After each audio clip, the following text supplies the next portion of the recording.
सो हमने एट्रीब्यूट्स को बना के और मेथड बना के देखा। मेथड में जैसे एक चीज याद रखना, सेल्फ लिखना होता है एक पैरामीटर। इससे क्या कहा जाता है फंक्शन को? हूप्स के अंदर मेथड्स, मेथड। और वेरिएबल को क्या कहा जाता है? एट्रीब्यूट। ओके, और ऑब्जेक्ट को क्या कहते हैं? इंस्टेंस। अच्छा, तो ये बेसिक था, हमने मेथड्स भी बनाए और वेरिएबल भी बनाए। तो अब हम क्या करते हैं, कंस्ट्रक्टर का कंसेप्ट देखिए, बहुत इंपॉर्टेंट है। So first one is constructor.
एक ऐसा मेथड जिसको आपको कॉल करने की जरूरत नहीं। अभी तक जितने मेथड देखे हमने, क्या करते हैं, पहले उसको बनाते हैं, फिर उसका ऑब्जेक्ट बनाते हैं क्लास का, फिर उसे कॉल भी करना पड़ता है। ये एक ऐसा मेथड है जो आपको इसको कॉल करने की जरूरत नहीं। जैसे ही आप ऑब्जेक्ट बनाएंगे क्लास का, वो आपका एग्जीक्यूट हो जाता है। जैसे इसके टाइप्स भी होते हैं, हम लोग वो देखते हैं। लिख लो पहले आप थ्योरी।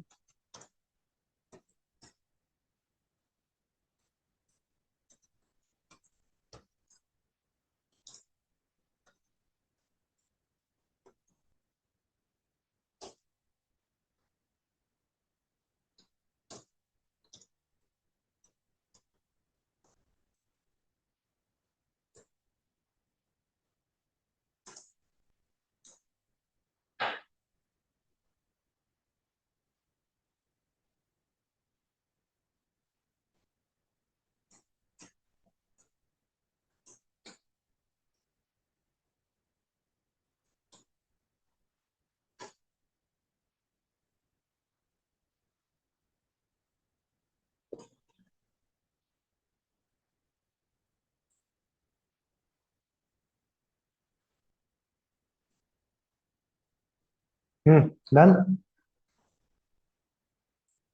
देखो एक क्लास बना रहा हूँ, ए नाम दे देता हूँ क्लास को।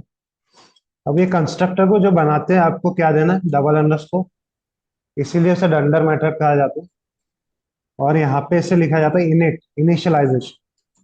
और फिर लास्ट में भी देना है आपको डबल अंडरस्कोर। ऐसे ही बनाए थे, इसे दूसरा नाम नहीं दे सकते आप। और इसका पैरामीटर सेल्फ, जो हम लोग मेथड में देते हैं क्लास से एसोसिएट करने।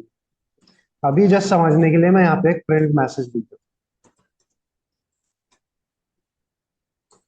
ओके, कंस्ट्रक्टर लिख दिया मैंने इसके अंदर। अब हम क्या करते हैं, इन जनरल क्लास का एक ऑब्जेक्ट बनाते हैं और फिर उसके अंदर की प्रॉपर्टीज को कॉल करते हैं, चाहे वो एट्रीब्यूट हो या फिर मेथड। मैंने यहाँ पे बोला था कि इसको कॉल करने के लिए फिर से जरूरत नहीं है, आप बस इसका ऑब्जेक्ट बना लो। सो देखते हैं कि बिना कॉल किए के चल पाए। सो देखो कंस्ट्रक्टर लिख के आया, मतलब वो एग्जीक्यूट हो गया। तो यहाँ पे आपको इसको कॉल करने की जरूरत नहीं पड़ी, ऐसे object dot double underscore init double underscore ऐसे करके कुछ जरूरत पड़ी नहीं आपको। पर ऑब्जेक्ट का very I mean instance, sorry, object का, हमने वेरिएबल तो बनाया ना, मतलब। ऑब्जेक्ट तो बनाना ही है आप। कोई भी चीज चलेगी उसके अंदर की तभी वो जब ऑब्जेक्ट रहे, लेकिन उसको कॉल करने की जरूरत नहीं है, वो खुद ही इंस्टेंशिएट हो जाता जैसे हमने डिक्लेयर किया वो खुद से कॉल हो गया। है। डिक्लेयर लेकिन फंक्शन नहीं, डिक्लेयर आपने क्या किया, ऑब्जेक्ट। ऑब्जेक्ट, हाँ ऑब्जेक्ट के लिए। ऑब्जेक्ट क्रिएट किया आपने, तो वो जाके चलता है। इसके बिना नहीं चलेगा, वो तो जस्ट डेफिनेशन हो। ऑब्जेक्ट तो क्रिएट करना ही है। अभी इसका कुछ मीनिंग नहीं, ऑब्जेक्ट बनाने के बाद ही वो चलता, लेकिन उसको कॉल करने की जरूरत नहीं है। तो जहाँ पे आपको थ्रू आउट द क्लास जो डेटा चाहिए रहे, उसको इनिशियलाइज करने के लिए, डेटा इनिशियलाइजेशन के लिए काम आता है। कि जैसी आप वो, आप एक अलग फंक्शन बना के उसको कॉल करने की जरूरत नहीं है। ये जैसी ऑब्जेक्ट बनेगा वो चल जाता है। तो डेटा खुद ही इनिशियलाइज होता है वो फटाफट। अब उसको क्लास में आप चाहे जहाँ पे यूज करो। सो यहाँ सेल्फ का मैं बताता हूँ पहले, अभी इसके टाइप्स देख लेते हैं हम। तो यहाँ पे देखो, कोई पैरामीटर मैंने पास नहीं किया है।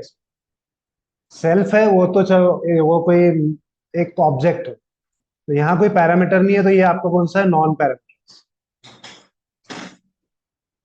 सेकेंड वन, इसी को कॉपी कर लेता हूँ।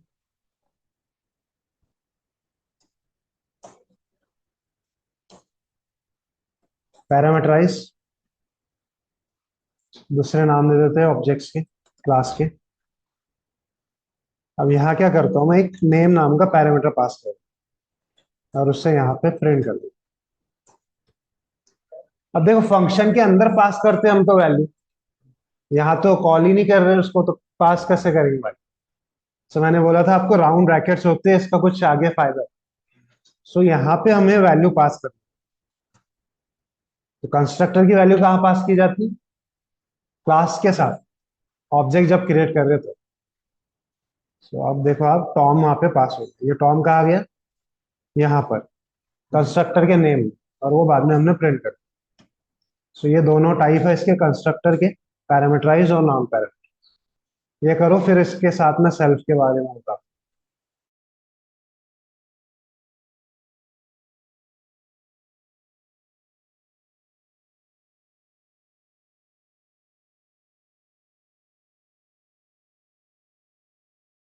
कंस्ट्रक्टर डिक्लेयर किया क्लास में, क्लास हाँ, में उसके नीचे जो हाइफन लिया या क्या लिया, मेरे को एरर डबल बता रहा है। अंडरस्कोर, डबल अंडरस्कोर, मुझे एरर शिफ्ट, बता रहा है वापस। शिफ्ट और जीरो के बाद वाला की, प्लस और जीरो के बीच। हाँ बट वही तो किया मैंने, डबल। डबल अंडरस्कोर, दो बार करना, स्टार्ट में भी और एंड में। और ये इनिट है, इंट नहीं है, ध्यान देना। INIT। अभी देखो एक बार प्रिंट में चेक कर, एरर बता रहा है सर। प्रिंट में, फिर आपने प्रिंट में लिखा होगा कुछ गड़बड़। बट उसके नीचे भी येलो लाइन दिखा रहा है। मैं 1 मिनट स्क्रीन शेयर कर लूँ सर। आपका चैट में डालो कोड। ओके।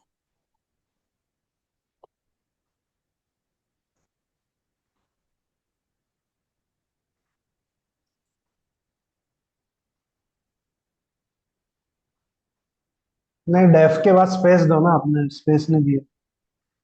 किसके बाद सर? ये यहाँ यहाँ स्पेस है ना एक। अच्छा, डेफिनेशन के बाद स्पेस है। हाँ, फंक्शन का नाम वहां से स्टार्ट होता है ना, स्पेस के बाद स्टार्ट होता ओके ओके। हाँ करेक्ट करेक्ट करेक्ट। ये सर अब रन हो रहा है, थैंक यू।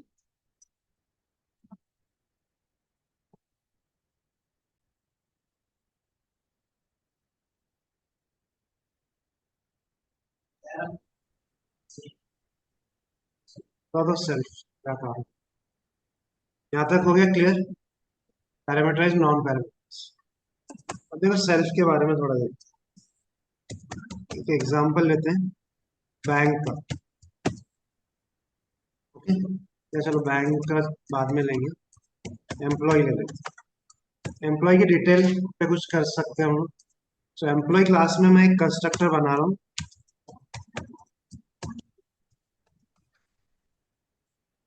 सो फिलहाल एक नाम, नेम पैरामीटर में ले लूँ। तो ये किस टाइप का कंस्ट्रक्टर हो गया, पैरामीटराइज, एक पैरामीटर यूज कर रहा हूँ। अब मैं क्या करता हूँ, सेल्फ डॉट नेम, इसके अंदर स्टोर कर लेता हूँ ये जो नेम आ रहा है। ये मैं बताता हूँ क्या हो रहा है। सो मैंने क्या किया, एक सेल्फ के अंदर नेम करके एक वेरिएबल बना, और उसके अंदर ये जो वैल्यू मैं पास करूंगा वो स्टोर कर, क्योंकि देखो जो फंक्शन अब मैं अलग जो दूसरे बनाने वाला हूँ, इसके अलावा कंस्ट्रक्टर के अलावा, वहां पे मैं डायरेक्टली नेम को एक्सेस नहीं कर सकता, क्योंकि ये जो नेम यहाँ पर आ रहा है ये तो इसका लोकल वेरिएबल है, वो ग्लोबल तो नहीं है, लोकल है। उसको यहाँ मैं एक्सेस नहीं कर पाऊँ। जैसे फॉर सपोज वहां से नेम आ रहा है, तो यहाँ पे शो नाम का एक फंक्शन बनाते हैं सीखने के लिए, जस्ट इसको सेल्फ डालना पड़ेगा आपको, और ये जस्ट क्या करता है, प्रिंट करता है नेम का वैल्यू प्रिंट करता है। सो यहाँ पे अगर जस्ट मैं नेम लिखूंगा तो ऐसे नहीं चलता ना, उसको समझ नहीं आ रहा ये नेम क्या है, क्योंकि ये वाला जो नेम है यहाँ पे ऊपर वो है लोकल, यहाँ उसको एक्सेस नहीं है उसका, इसका सिर्फ लिमिट कहाँ तक है, इसका रीजन यहाँ तक ही। तो क्या किया जाता है कि कंस्ट्रक्टर का यूज करके सेल्फ एक कंटेनर अज्यूम करो, पूरे क्लास का एक कंटेनर है। तो मैंने एक वेरिएबल बना दिया नेम, दोनों के भी नाम अभी सेम रखा, आप चाहे तो अलग अलग रख सकते। ये वाला जो नेम है जो पहले सिलेक्टेड है, वो सेल्फ के अंदर, एक सेल्फ एक कंटेनर है जिसके अंदर एक वेरिएबल है नेम। अब मैं इसको एक्सेस करना है तो सेल्फ डॉट करके एक्सेस कर सकता हूं। ये जो सेल्फ डॉट नेम है ना, ये वाला एक्सेस पूरे क्लास के अंदर है मुझे, लेकिन ये वाला एक्सेस नहीं है। सो जो लोकल आ रहे हैं उनको सेल्फ में डालो, और वो सेल्फ को कहीं भी यूज करो। सो ये काम है self. Through out the class आपको कोई भी डेटा चाहिए रहता है तो आप उसको सेल्फ में डालो, वो काम कहाँ करते हैं, कंस्ट्रक्टर के अंदर। सो ये दोनों का काम ही है। अब देखो कोई एरर नहीं आ रहा नेम। अब मैं क्या कर सकता हूँ, इसका एक ऑब्जेक्ट बना लेता हूँ एम्प्लॉय का, नेम पास कर देते हैं, और शो को मैं कॉल करूँ। कंस्ट्रक्टर को कॉल करने की जरूरत नहीं है।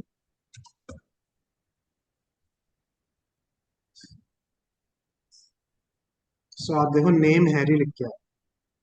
ये नेम यहाँ का, और ये हैरी पास हुआ यहाँ पर, वो स्टोर हुआ सेल्फ में, और सेल्फ को मैंने यहाँ पे एक्सेस किया। सो एक समझने के लिए क्या बोल सकते हो आप, ये एम्प्लॉय जो है आपका क्लास, अभी ये लिख रहा हूँ मैं, एम्प्लॉय नहीं लिख रहा हूँ, तो आप एम्प्लॉय, इसका एक कंटेनर है सेल्फ, जिसका नाम कुछ भी हो सकता है लेकिन एक स्टैंडर्ड सेल्फ है। तो इसके अंदर बहुत सारे मेथड्स और वेरिएबल्स, एट्रीब्यूट्स और मेथड मैं स्टोर कर सकता हूँ। उससे क्या होगा, थ्रू आउट द क्लास कहीं भी मुझे उनको एक्सेस करना है तो सेल्फ की मदद से मैं उसे एक्सेस कर सकता हूँ। वो ग्लोबल, उस क्लास के लिए ग्लोबल बन गया, ऐसे समझ सकते हो। सो ये काम है सेल्फ का। सो सेल्फ का भी डेफिनेशन आपको लिखना है तो लिख के रखो आप।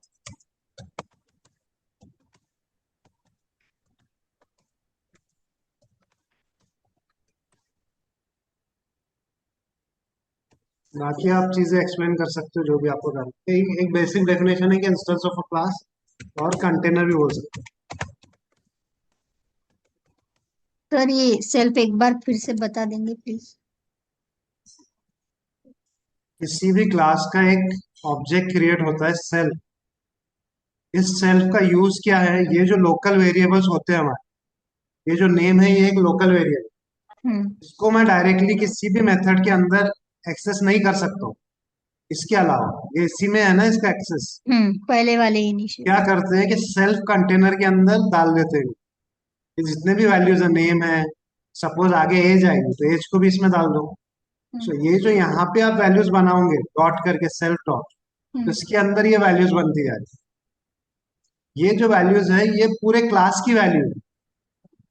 बट वो सेल्फ क्लास फिर पहले वाले क्लास में स्टोर होगी ना सर वो। एम्प्लॉय का बन गया ना ये हम्म। सेल्फ। ये जो है इसका लिमिट पूरे क्लास में नहीं है नेम का, सिर्फ इसका सिर्फ सेल्फ। लिमिट कंस्ट्रक्टर तक ही है। हम्म। लेकिन सेल्फ का लिमिट पूरे क्लास का एम्प्लॉय है। में आइडिया पूरे ये की एम्प्लॉय है कि में। भाई नेम के सेल्फ के अंदर सारे डाल दो आप हम्म। वैल्यूज। अब उसको फिर कहीं भी एक्सेस करना है तो सेल्फ डॉट उसको एक्सेस कर लेने। ओके।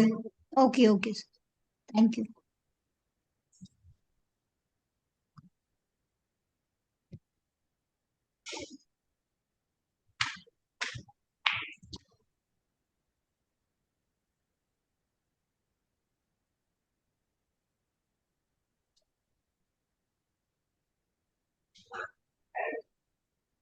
डायरेक्ट हम उससे कॉल नहीं कर सकते, फंक्शन को भी नहीं कर सकते, लोकल वेरिएबल को भी बाहर नहीं कर सकते कॉल।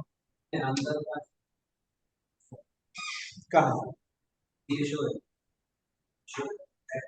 बाहर कॉल नहीं कर सकते, उसका वो क्लास के अंदर है ना।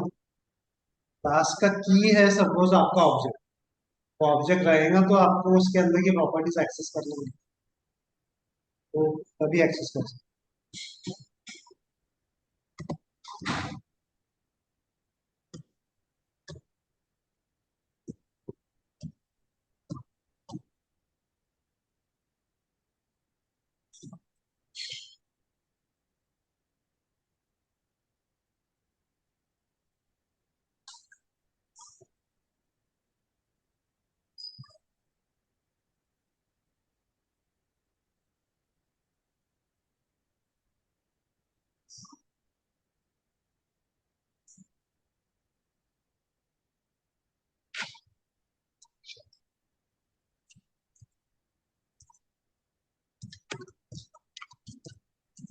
ये ट्राई करो तो आप लोग।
ट्राई करो इसको।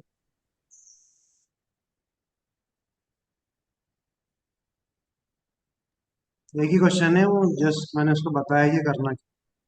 बैंक क्लास बनाना है और ये तीनों फंक्शनैलिटी उसके अंदर इंप्लीमेंट, कंस्ट्रक्टर का यूज करके बैलेंस वेरिएबल बना और इनिशियल बैलेंस उसको पास कर 1000 या कुछ। वो उसमें से फिर डिपॉजिट क्या रहेगा, नई वैल्यू ऐड होगी, विड्रॉल क्या रहेगा, वैल्यू उसमें से रिमूव हो। बस वो फंक्शनैलिटी बनाओ, देखते हैं।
हेलो।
चलो देखना इधर, बनाया आप लोगों ने बैंक, बैंक सिस्टम। देखना चेक कर लो जो अगर आपने गलत किया है। क्लास बनानी थी, क्या नाम था क्लास का? बैंक। बैंक।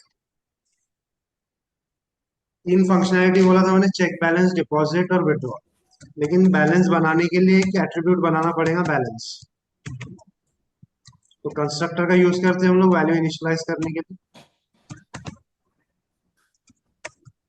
तो एक बैलेंस नाम का पैरामीटर बना रहा हूं मैं, जो लोकल वेरिएबल, और एक सेल्फ के अंदर वेरिएबल बना देता हूं बैल, इसके अंदर वो लोकल वैल्यू स्टोर कर। तो अब ये बैल को मैं कहीं भी एक्सेस कर सकता हूँ बैंक क्लास के। सो डेफ क्या करता हूँ मैं, def check balance. Check balance function क्या करेगा, बैलेंस अभी करंट बैलेंस क्या है वो दिखाए। सेल्फ पैरामीटर डालते हैं हम लोग इसमें, यहाँ पे जस्ट मैं प्रिंट कर देता हूँ, स्ट्रिंग यूज कर लेते हैं, बैलेंस कोलन, और वैल्यू क्या है हमारी सेल्फ के अंदर है, और उसका पैरामीटर का नाम क्या है, एट्रीब्यूट का बैलेंस। सो इससे करंट बैलेंस जो भी है वो पता चले। देन डिपॉजिट, डिपॉजिट में सेल्फ लिख दो। कुछ लोगों ने यहाँ वैल्यू पास किया है, लेकिन बेटर है कि आप अमाउंट यूजर से मांगो। यहाँ आप बाहर भी फंक्शन के कॉल पे भी मांग सकते हो, कोई प्रॉब्लम नहीं। यहाँ पे मांग लो। आप इसे फ्लोट लेंगे तो ज्यादा अच्छा है, पॉइंट में भी वैल्यू दे सकता हूँ।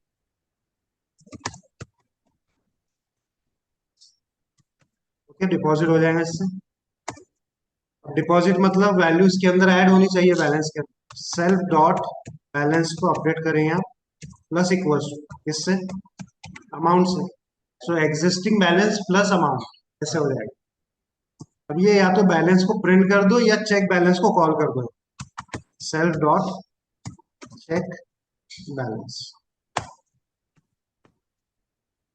इससे क्या होगा, जो करंट बैलेंस है वो प्रिंट हो जाएगा। या ये वाला लाइन यहाँ पे आप प्रिंट भी कर सकते हो डायरेक्ट, दोनों वही कर दो। देन विड्रॉल,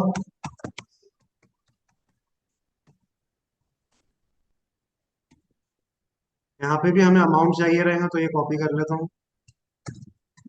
कितना विड्रॉल करना है उससे, यहाँ पे मैं डाल देता हूँ अमाउंट में विड्रॉल।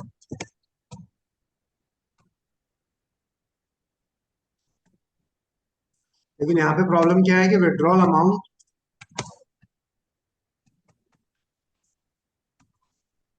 बैलेंस से लेस है, तो ही हम उससे विड्रॉल करने दे सकते हैं। सो जो भी बैलेंस है उससे लेस रहेगा तो हम क्या करेंगे, self dot balance minus equals to amount, तभी वो उससे माइनस कर सकते। और इसके बाद चेक बैलेंस को कॉल कर लो बैलेंस दिखाने के। ओके, अगर उससे ज्यादा है अमाउंट तो आप क्या बता सकते हो,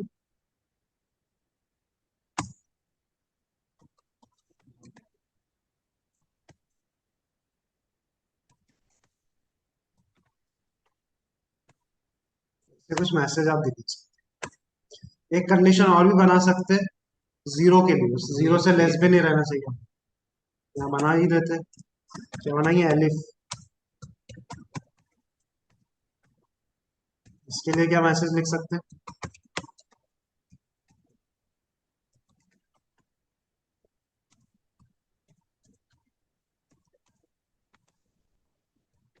नॉट बी निगेटिव और द करेक्ट अमाउंट, जो भी आपको डाला।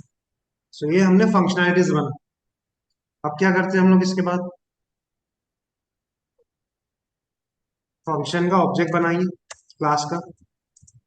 सो सपोज bn के नाम से बनाए बैंक का ऑब्जेक्ट। अब ये बैंक का जब ऑब्जेक्ट कॉल होगा तो वो किससे कॉल करे, कंस्ट्रक्टर को। कंस्ट्रक्टर को कॉल कर रहा है मतलब यहाँ पे एक पैरामीटर है, तो मुझे उसका वैल्यू पास करना पड़ेगा। सो इनिशियल बैलेंस में रख देता हूँ 1000। आप कुछ भी रखो, 100 रखो, 500 रखो, जो भी रखो। सो एक इनिशियल वैल्यू सेट हो जाएगा। उसके बाद जो भी बैलेंस है अब आप चाहो तो चॉइस करके यूजर से लो, इनपुट बोलो उसे।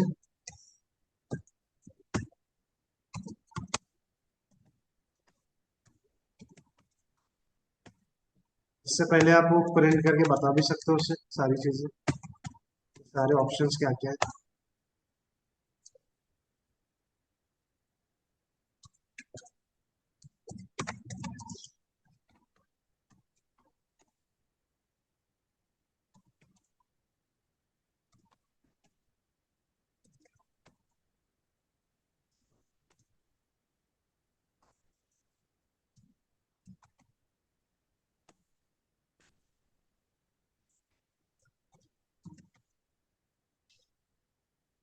Okay, so if choice is 1,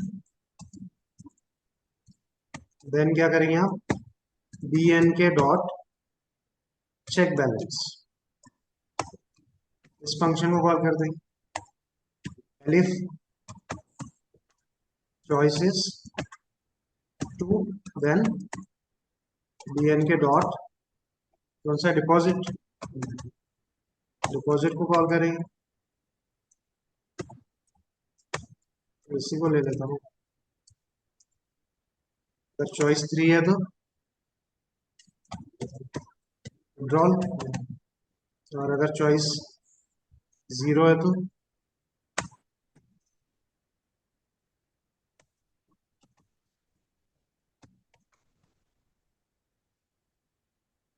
वो, अगर लूप कर रहे हो तो ये बनाने की जरूरत, एक अटेम्प्ट के लिए तो 0 बनाने की जरूरत, और एक एल्स बना देते हैं। इसमें क्या प्रिंट करेंगे,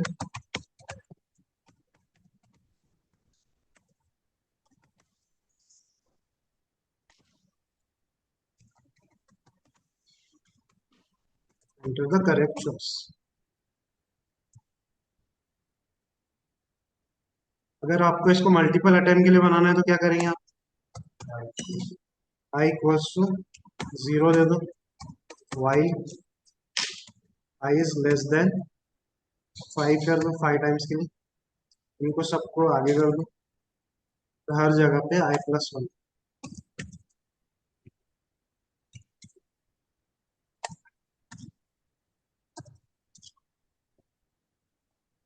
और यहाँ पे क्या कर सकते हो आप, ब्रेक, और एल्स में करने की जरूरत नहीं, i+1। ओके, चला के देखते हैं इसे।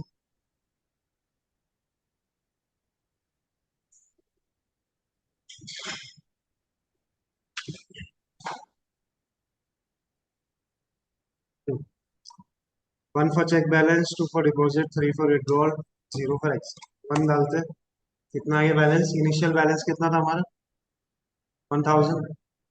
2 करता हूँ मैं, 2 इज फॉर डिपॉजिट, करते हैं suppose 200 deposit, so balance update हो गया, 1200 हो गया। थर्ड चॉइस डालते हैं विड्रॉल, विड्रॉल कर लेते हैं सपोज 400, तो 1200 माइनस 400, 800। फिर आप एक रॉन्ग चॉइस डाल के देखो, एंटर द करेक्ट चॉइस, फिर 0 डाल देता हूँ मैं, एग्जिट के थैंक्स, खत्म। ऐसे ही बनाना था मुझे, तो इसे नोट डाउन करो अगर आपने नहीं किया है। इसको लूप के साथ बनाओ, यहाँ से note down.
Sir scroll down कर देंगे please.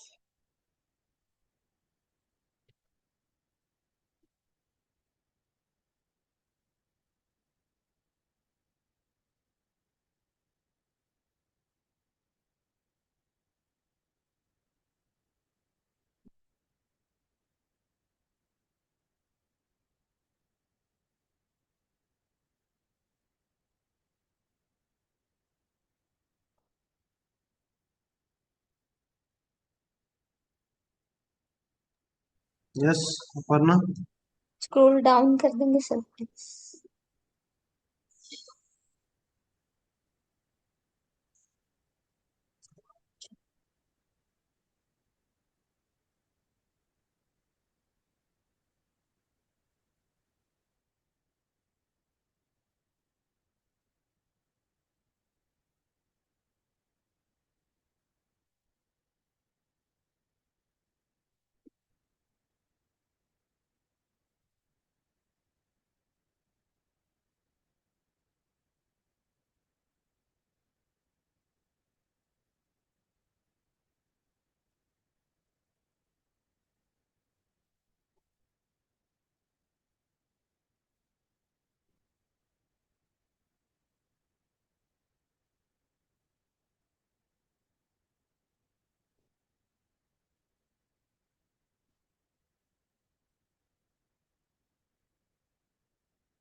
Sir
excuse me sir.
क्या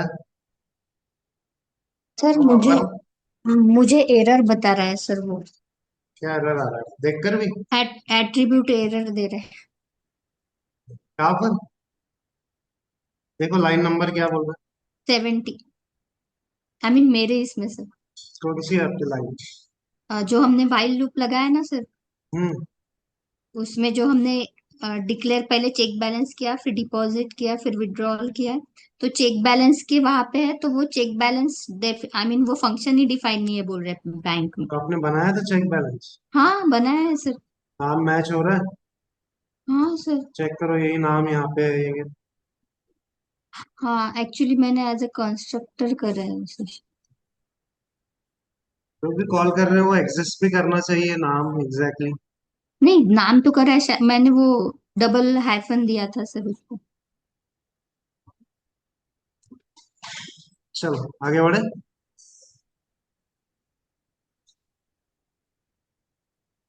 तो अभी क्लियर हुआ कंस्ट्रक्टर सेल्फ का कंसेप्ट, कैसे उसको कॉल करना, किस लिए काम आता है कंस्ट्रक्टर। ये बैलेंस हो गया। अगर कोई एम्प्लॉय है तो एम्प्लॉय की सारी डिटेल्स उसके अंदर स्टोर कर दो सेल्फ में। उसको जहाँ चाहिए वहां कॉल करके उसके ऊपर जो ऑपरेशन करना है वो करते सर तो। हाँ। हाँ, हमने बैलेंस के लिए बैल ऑब्जेक्ट लिया है यहाँ पे ये इनिशियल। वेरिएबल है जो सेल्फ के अंदर स्टोर किया ओके, और अपना बी एन के ऑब्जेक्ट है, और है। बैल के जो इज है वो। ऑब्जेक्ट। हाँ, और बी एल ए जो है वो वेरिएबल है। हाँ ये तो वेरिएबल है। ओके। चलो आगे बढ़ते हैं। यहाँ से हमें जाना है अब। एक फोल्डर इसके अंदर बना लो, ऊप्स के अंदर, पिलर्स ऑफ ऊप्स।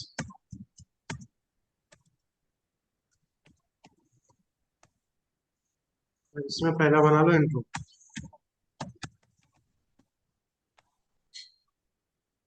बराबर बनाओ, फोल्डर के अंदर फोल्डर, फाइल प्रॉपरली बनाओ। हाँ ऊप्स में फोल्डर बनाना है, पिलर्स ऑफ ऊप्स। और फिर उसमें ये सारे प्रोग्राम्स आगे के रख।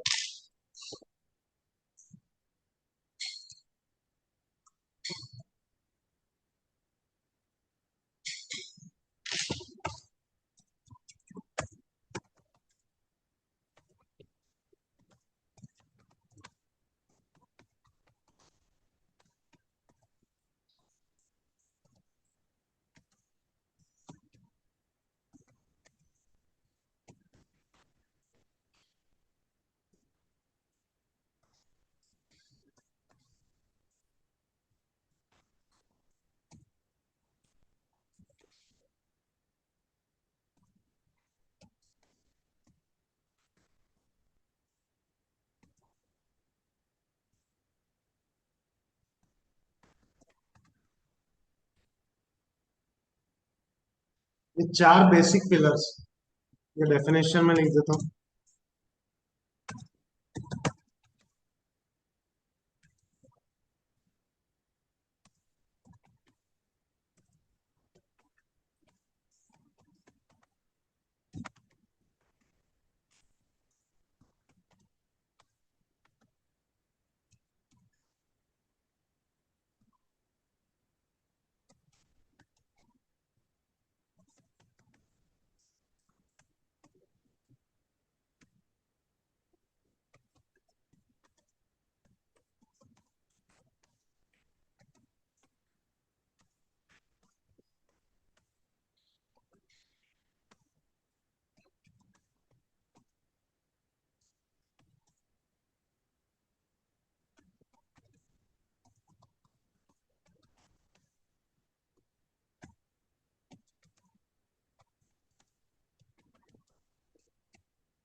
ये चारों नोट डाउन करो, फिर इनको समझते हैं।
डन।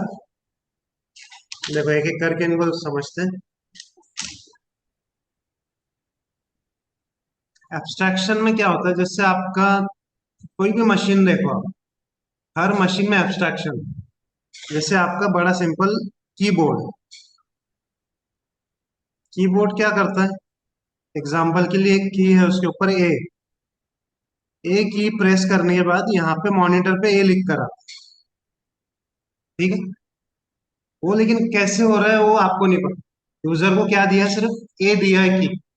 उसके पीछे वायरिंग क्या है, उसके पीछे सर्किट क्या है, उसके पीछे लॉजिक क्या है, कैसे वो ए लिख के आ रहा है बराबर ए प्रेस करने के बाद, वो सारा इम्प्लीमेंटेशन हिडन है यूजर। कोई भी मशीन देख लो आप, मोबाइल देख लो, एटीएम देख लो, कुछ भी, उसका सारा इम्प्लीमेंटेशन। रिमोट देख लो, छोटा से छोटा रिमोट, हर चीज, इवन आपकी क्लॉक, उसमें भी वो काम कैसे कर रही है वो आपको नहीं पता ना। आपको बस उसका यूज जितना है उतना आपको एक्सेस दिया है कि आपको जितना चाहिए उतना आप करो। पाइथन का हमने इंट्रोडक्शन में भी देखा था कि इसका एब्स्ट्रैक्शन, कि बहुत सारा code, low level code abstract कर दिया। आपको प्रिंट चाहिए, प्रिंट ले लो, वो लिखो आप। उसके पीछे मेन कैसे काम कर रहा है, क्लास कैसे बनाना है, उसकी जरूरत। तो इसे इस कंसेप्ट को कहा जाता है एब्स्ट्रैक्शन। सो इसका बड़ा सिंपल सा एग्जांपल आप कोई भी मशीन दे सकते हो। जनरली कीबोर्ड इज बहुत अच्छा एग्जांपल। इसको एक्सप्लेन भी कर सकते हो आप। क्या करते हैं, कॉम्प्लेक्स इंप्लीमेंटेशन को यूजर से हाइड किया जाता है। अब उसको कोड में कैसे करते हो आगे देखिए। सो बेसिक एग्जांपल आप इससे बता सकते हो। Then second is encapsulation. आपने कैप्सूल खाया होगा कभी नहीं?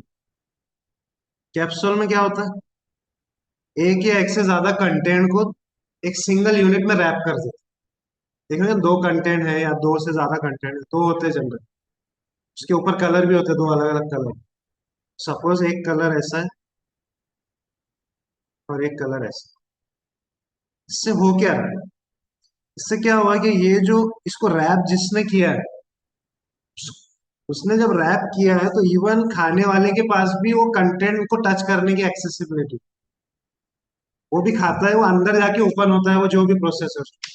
सो जो कंटेंट की सिक्योरिटी होगी, तो अगर आप एट्रीब्यूट्स मतलब आपका डेटा उसको मेथड के अंदर रैप कर देंगे तो उससे आपका डेटा हो जाएगा सिक्योर। तो ये काम आएगा आपका डेटा सिक्योरिटी के। सो उसको एक कैप्सूल की तरह रैप कर देना, इस तरीके का आप कोड बनाते हो, फंक्शन और एट्रीब्यूट को एक यूनिट में रैप कर देते हो। तो उस टर्मिनोलॉजी को कहा जाएगा एनकैप्सुलेशन। इसका एक बहुत अच्छा एग्जांपल आपको देखा होगा आपने, एनक्रिप्शन।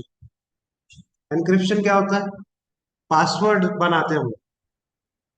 जब हम लोग पासवर्ड बनाते हैं, जो बना रहा है पासवर्ड उसी को पता है कि पासवर्ड क्या है। इवन जो सिस्टम स्टोर करता है उसको भी पता नहीं है वो पासवर्ड।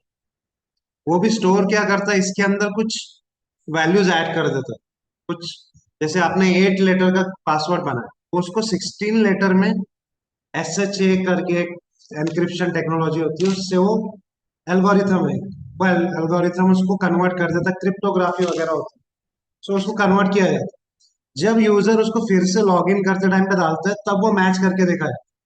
तो वो सिस्टम को भी पता नहीं है कि एक्चुअल पासवर्ड क्या है। सो एनक्रिप्शन डिक्रिप्शन का काम किससे हो रहा है, एनकैप्सुलेशन से ही हो रहा है। क्योंकि डेटा को रैप कर दिया जाता है, उसको कन्वर्ट किया है, जब चाहिए उसको फिर अनरैप किया जाता है। सो ये है एक एग्जांपल, इसमें भी आप क्या कर सकते हैं, एनक्रिप्शन का एग्जांपल दे सकते हैं अगर कोई आपसे पूछता है। सो ये दो पिलर्स हो गए। सो एक से क्या हुआ, आपने कॉम्प्लेक्सिटी हाइड की। दूसरे से आपने क्या किया, डेटा को सिक्योर बना। Then third one is polymorphism. अब पॉलीमॉर्फिज्म जैसे मीम्स कई आपने में भी देखे होंगे, टेक्निकल मीम्स। एक अक्षय कुमार की मूवी है ना, उसमें वो सेम ही कैरेक्टर, कोई भी मूवी देखो आप, डुप्लीकेट जिसमें होते हैं, एक ही हीरो है, दिख तो सेम ही रहे लेकिन कैरेक्टर से अलग है। या कोई आप डॉन टू मूवी देखा होगा किसी, डॉन जुड़वा, डॉन टू जो भी है, तो उसमें एक्टर तो एक ही है, शाहरुख खान या जो भी है, सलमान खान। लेकिन वो दो रोल प्ले कर, एक ए है एक बी है सपोज, तो वो कैरेक्टर एक ही है, फॉर्म उसके अलग अलग है। सो अगर आप मेथड्स के मल्टीपल फॉर्म बना लो, एक मेथड दोनों के नाम तो सपोज ऐड ही है, लेकिन एक ऐड विदाउट पैरामीटर है, एक है वन पैरामीटर के साथ, एक दूसरा दो के साथ है। So same name with different parameters. So that is polymorphism. उसके भी टाइप्स से हम लोग आगे देखेंगे। वर्ड के साथ अगर आप जाए तो poly means many and morphism means form. So उससे कंसेप्ट बनाया उन्होंने polymorphism. Then last one is inheritance. बड़ा सिंपल सा टर्म है ये। यहाँ पर क्या होता है कि आपने मूवीज में सीन देखा होगा कि एक बूढ़ा मर रहा है और बच्चे बैठे हैं उसके आसपास, और वो एक वकील विरासत, इनहेरिटेंस लिख रहा है, और सब इंतजार कर रहे हैं कब साइन करेगा वो और कब मरेगा। नहीं, मूवीज होती है वगैरह। So idea is inheritance. So वो जो पेरेंट है उसका इनहेरिटेंस, जो कुछ उसके पास प्रॉपर्टीज है, वो सब किसको जाती है, चाइल्ड्स में डिस्ट्रीब्यूट हो जाती है। जो भी उसके चाइल्ड्स, वारिस उसके जो भी है, उनके अंदर वो प्रॉपर्टीज डिस्ट्रीब्यूट होती है। इवन आपके जीन्स भी देखो आप, आपके पेरेंट्स से आ रहे हैं, फेस स्ट्रक्चर, जीन्स, जो भी है, तो दैट इज इनहेरिटेंस। तो पेरेंट चाइल्ड रिलेशनशिप बनाया जाता है क्लास के बीच में। एक बना लो या मल्टीपल पेरेंट्स बना लो या मल्टीपल चाइल्ड बना लो, वो टाइप्स हम लोग देखेंगे आगे। सो वो क्या होता है कि इसकी जो कुछ प्रॉपर्टीज है पेरेंट की, जैसे एट्रीब्यूट्स और मेथड्स, वो आप यूज कर सकते हो चाइल्ड के अंदर, या चाइल्ड अपने ऑब्जेक्ट से इसकी प्रॉपर्टीज को एक्सेस कर सकता है। तो आपको कोड बार बार लिखने की जरूरत है। आप क्या करो, इसका कोड अपने इसमें उसको कॉल कर लो। जैसे अभी चेक बैलेंस का किया, चेक बैलेंस बार बार नहीं लिख रहा हूं मैं, उसे कॉल कर ले रहा हूँ, काम हो गया। सो इनहेरिटेंस में हम वो चीजें देखते हैं। इससे क्या होता है, कोड रीयूजिबिलिटी। सो कॉम्प्लेक्सिटी हाइड करना, डेटा सिक्योरिटी करना, पॉलीमॉर्फिज्म में उसके फॉर्म्स बनाना अलग अलग एक ही नाम के, और उसके रिलेशनशिप बना के कोड को रीयूज करना। सो ये चार पिलर्स है, ऐसे और भी है, लेकिन बेसिक ये चार पिलर्स। बाकी आप सर्च करो, एसोसिएशन होता है, कंपोजिशन होता है, एक एग्रीगेशन होता है, लेकिन ये चार जो ज्यादातर काम आते हैं और ये पूछे भी जाते हैं। सो इनको हम आगे एक एक करके देखें। सो ये नोट डाउन किया आपने? कोई डाउट है इसमें?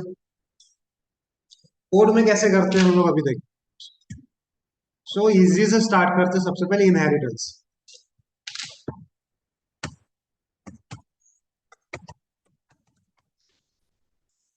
तो इनहेरिटेंस में भी टाइप्स है अलग अलग, तो 1.1 दे देता हूँ मैं इससे दे देता हूँ सिंगल इनहेरिटेंस।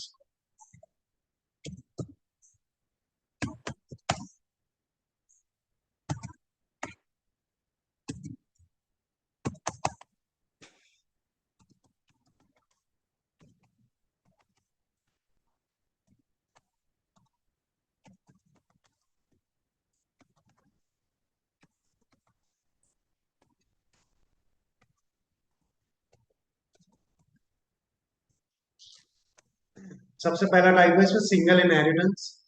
एक पेरेंट एक चाइल्ड, सिंपल सा अगर रिलेशन रहा तो उसे कहेंगे आप सिंगल इनहेरिटेंस। ओके, तो एक क्लास बना रहा हूं मैं, ए क्लास, जिसको पेरेंट बोल सकते हो। इसके अंदर सिंपल सा एक फंक्शन रख देते हैं, शो। आपको सेल्फ लिखना है, इसके अंदर प्रिंट कर देते हैं शो। तो ये क्लास हो गया आपका ए क्लास। दूसरा क्लास बना रहा हूँ ई।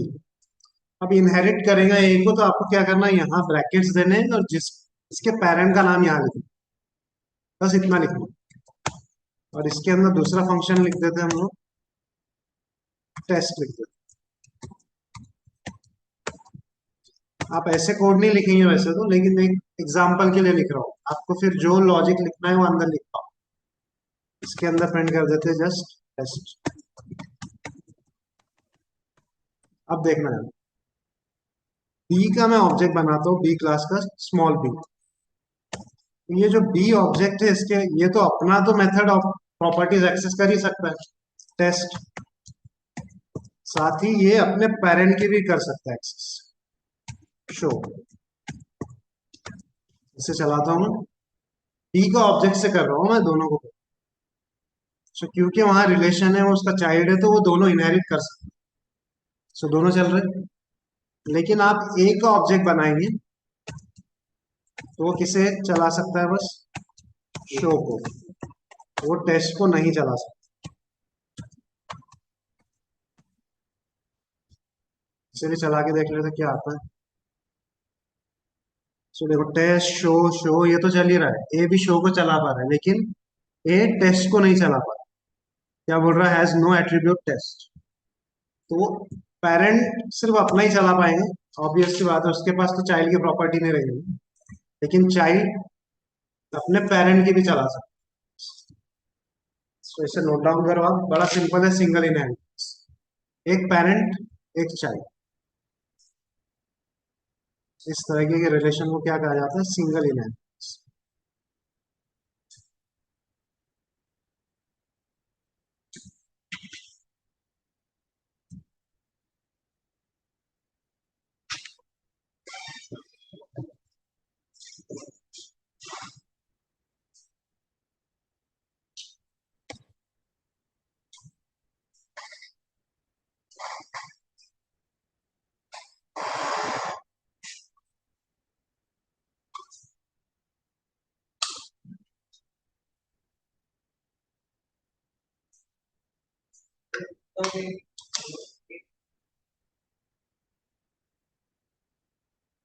ए नहीं लिखा तो चलेगा तो कौन ऑब्जेक्ट तो बनाना पड़ेगा। देखो बी के ऑब्जेक्ट ने दोनों को कॉल कर पाया, पेरेंट के भी मेथड को और चाइल्ड के भी। लेकिन ए जो है पेरेंट, वो चाइल्ड को नहीं कॉल कर सकता, वो सिर्फ खुद की प्रॉपर्टीज कॉल कर सकता है। तो इसको चाइल्ड, हाँ उसको आपको इनहेरिट करना है। ये जो लिख रहे हो आप, इससे कहा जाता है इनहेरिटेंस। तो जिसको भी इनहेरिट करना है वहां ब्रैकेट्स देके उसका नाम लिखो। मल्टीपल, हाँ अब ये देखते हैं ना एग्जाम्पल।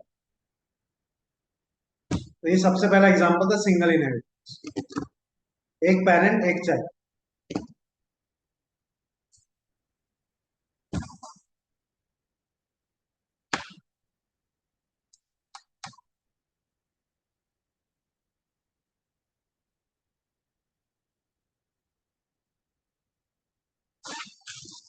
वैसे इसमें पेरेंट और चाइल्ड को ऐसे नहीं कहा जाता है। पेरेंट पेरेंट को यहाँ पे बेस क्लास कहा जाता है।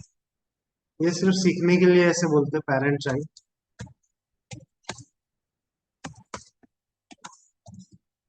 आपको कोई पेरेंट चाइल्ड नहीं बताएगा तो क्या बोलेंगे? बेस क्लास, बेस या सुपर क्लास। और चाइल्ड को कहा जाता है,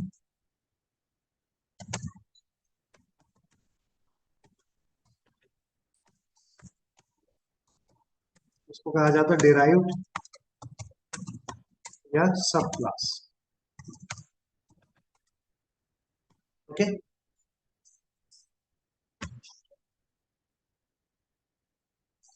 एक बेस क्लास एक डिराइव क्लास, उससे बन जाएगा आपका सिंगल इनहेरिटेंस।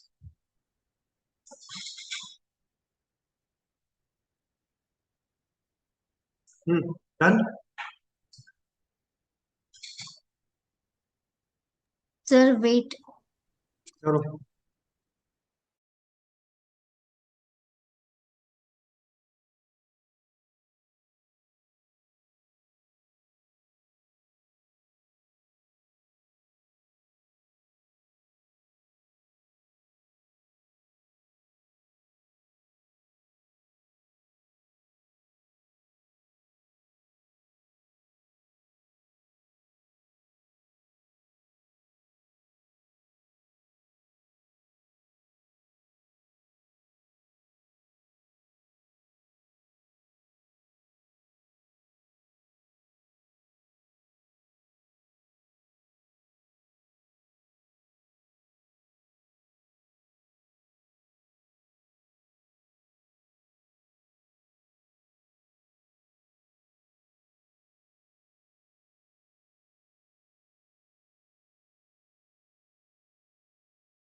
Done sir. अच्छा नेक्स्ट वन, सेकेंड बना लो 1.2 मल्टीपल।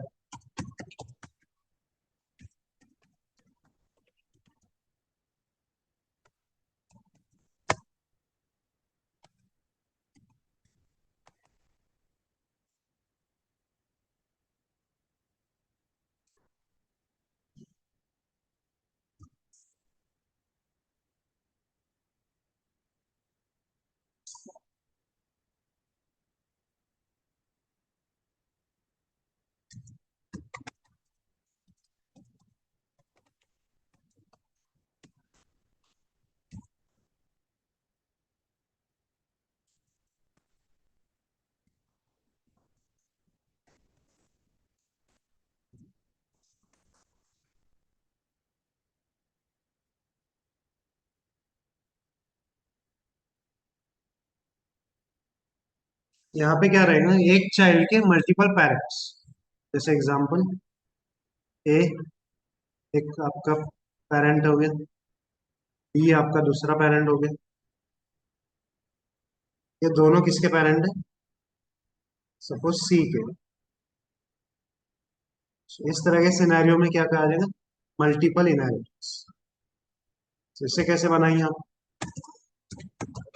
क्लास बना दो ए, इसमें कुछ फंक्शन बना दो।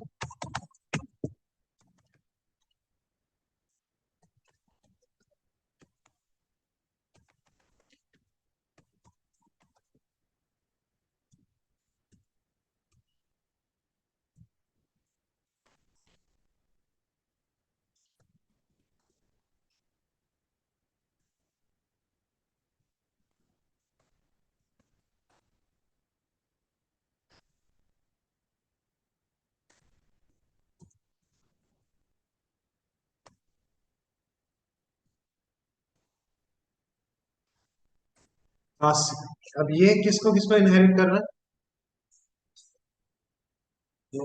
ए और बी को। तो आपको यहाँ क्या लिखना पड़ेगा? ए कॉमा बी, बस। तो इससे क्या हो जाएगा? Multiple inheritance. इसके अंदर कुछ और फंक्शन ना हो। बाकी इम्प्लीमेंटेशन आपको जो रखना है आप अपने लॉजिक के हिसाब से रख सकते हैं। तो अब यहाँ बताओ कौन किसको एक्सेस कर सकता है? क्लास सी ए और बी को एक्सेस कर सकता है। सी एक ऑब्जेक्ट बना लेता हूँ मैं सी का। सी के थ्रू मैं खुद की प्रॉपर्टीज तो एक्सेस कर ही सकता हूँ, साथ ही दोनों की भी कर सकता हूँ, उसके पेरेंट्स।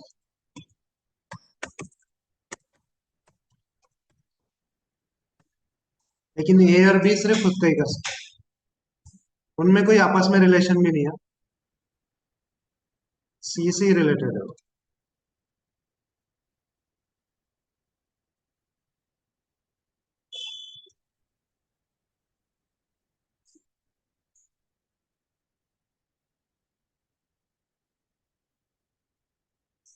आगे तीनों तीनों चला पा रहा सी। तो ये है आपका मल्टी इक्वल। नोट डाउन करो इसे।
Yes guys, done.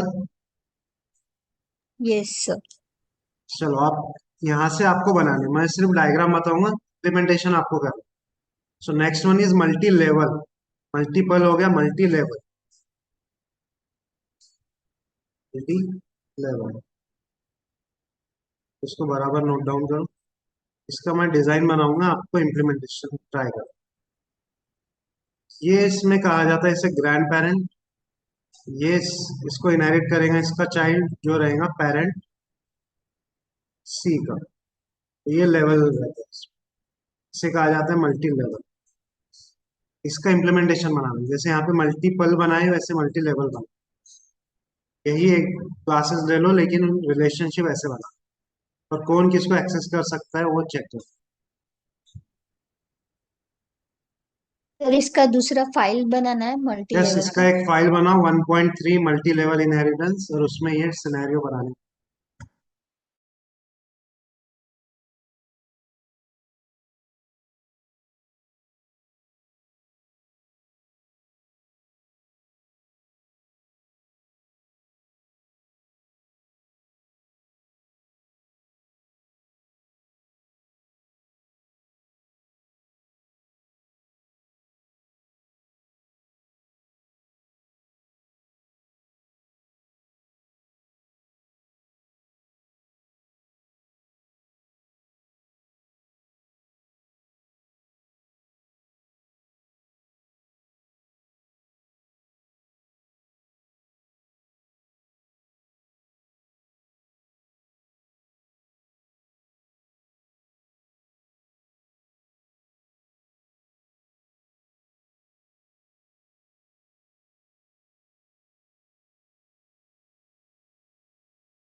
बनाए गाइस मल्टी लेवल।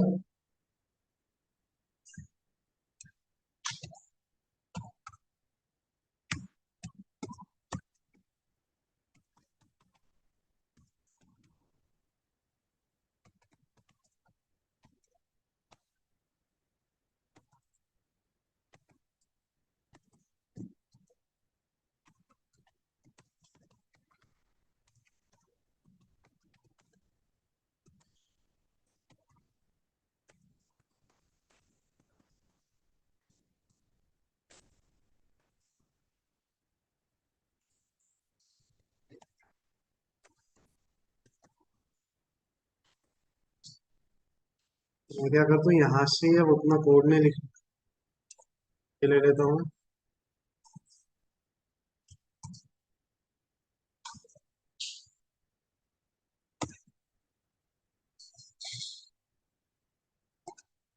देखना है एग्जाम्पल, बी किसे इनहेरिट करेगा यहाँ पर, ए को, और सी किसे इनहेरिट करेगा, बी को ना।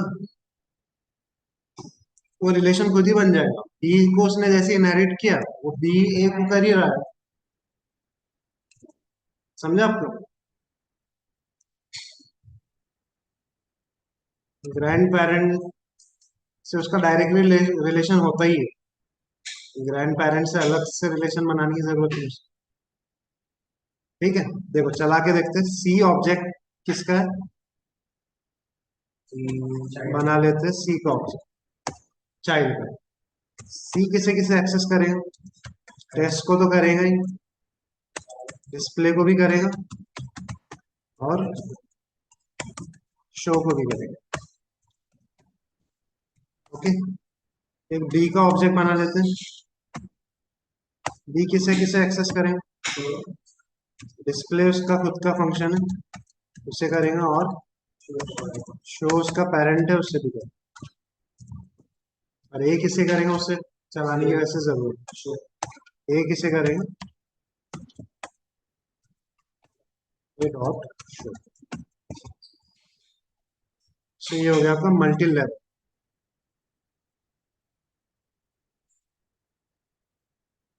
अब समझ आ गया कैसे बनाना। और एक दो टाइप है मैं बताता हूँ।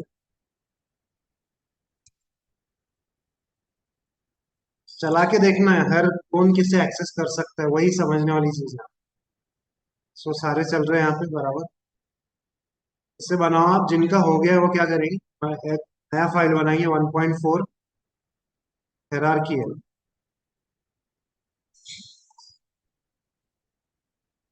देखो फैमिली हायरार्की। यहाँ क्या होता है, एक पेरेंट के मल्टीपल चाइल्ड्स।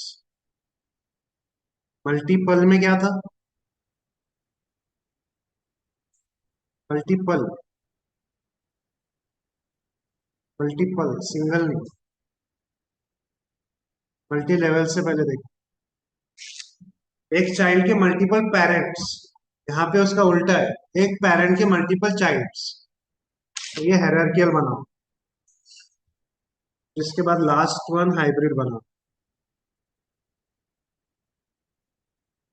हाइब्रिड में क्या होता है, दो अलग अलग इनहेरिटेंस का मिक्सचर। ये किस टाइप में आ रहा है आपको,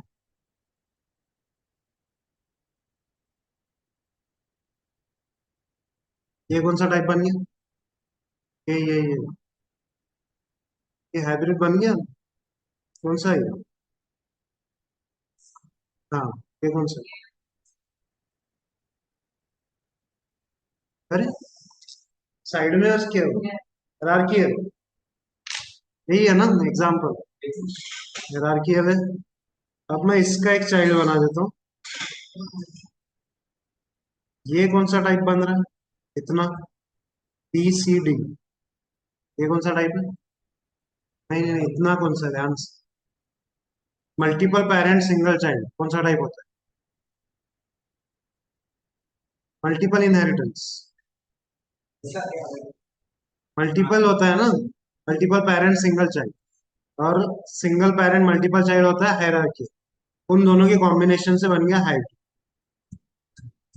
सो ये दोनों बनाओ, उनके ऑब्जेक्ट्स बनाओ, उन्हें चला के देखो। ये हो गए आपके पांचों टाइप्स इनहेरिटेंस। पहले तीन आने चाहिए, सिंगल, मल्टी लेवल, मल्टीपल। ये दो एक्स्ट्रा है, ये नहीं भी आए तो ठीक है। लेकिन उसमें कंफ्यूजन नहीं होना चाहिए, मल्टीपल और मल्टी लेवल उसमें ही कंफ्यूजन होता है।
गाइस अटेंडेंस देना है।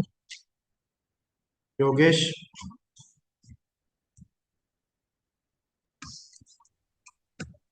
सागर। Yes sir, present. Present sir. Yogesh या सागर? सागर। योगेश। दोनों ही? अच्छा। दोनों ही दोनों ही। नेहा,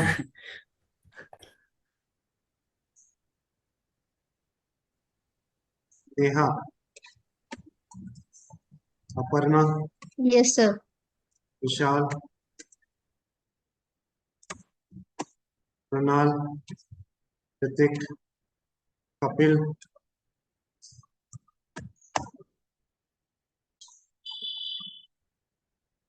कम होते हैं।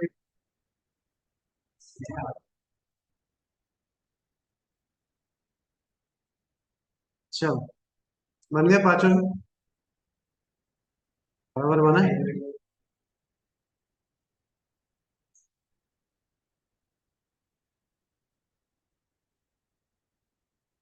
क्या अगर इतना ही रखें आज के लिए? हम्म?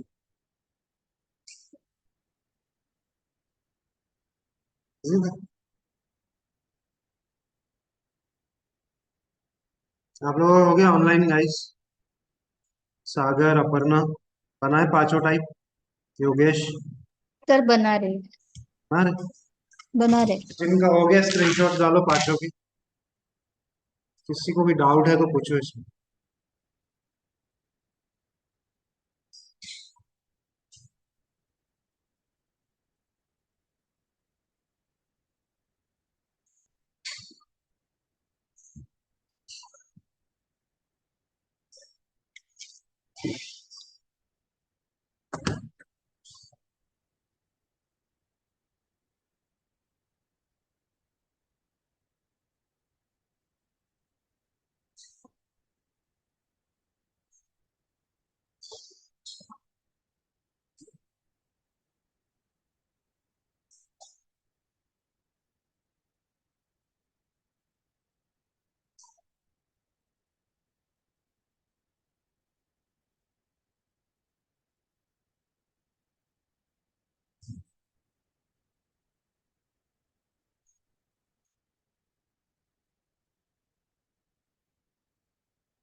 जिन लोगों का हो गया है वो क्या करो, ये टॉपिक्स अभी पढ़ो या जब आपको टाइम मिले आपको बनाना है।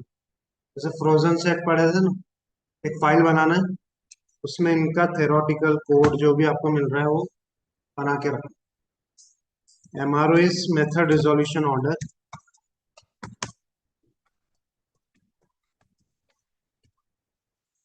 बहुत ज्यादा डिटेल नहीं, एक बेसिक अंडरस्टैंडिंग के लिए पढ़ना।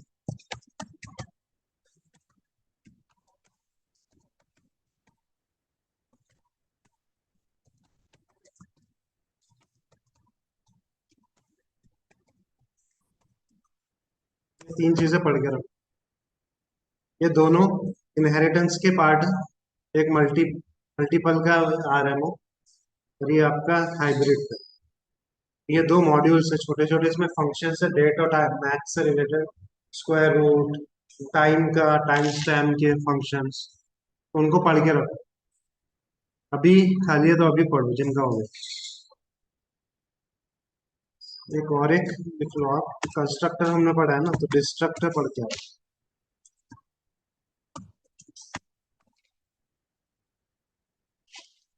चार चीजें पढ़ के रखो।